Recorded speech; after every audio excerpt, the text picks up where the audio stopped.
From dropout to speaker. You'll never make it, my mom whispered through tears as I packed my bag, the echoes of my principal's voice still ringing in my ears. Dropping out of high school felt like leaping off a cliff, no plan, just raw fear and suffocating shame. My friends stopped texting, neighbors gossiped, and every adult I knew looked at me with disappointment thinly veiled as concern. For weeks, I hid in my room, scrolling through everyone else's highlight reels, convinced I'd screwed up my life for good.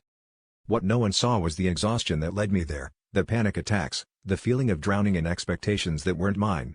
I started working night shifts at a greasy diner, pouring coffee for people who wore their own regrets like faded tattoos. Every tip felt like a tiny vote of confidence, and in that fluorescent-lit, syrup-scented world, I met dreamers, hustlers, and survivors who taught me that success wasn't about straight A's or perfect attendance. With every mistake, I learned to carve a new path. I got my GED, took community college classes in the morning, coded websites in the afternoon, and failed more times than I could count. But with each setback, I got tougher. I learned to redefine success on my own terms, not as a finish line, but as a series of small, stubborn steps forward. The world opened up in ways high school never prepared me for. Last spring, I stood in front of hundreds of graduates, diploma in hand, sharing my story.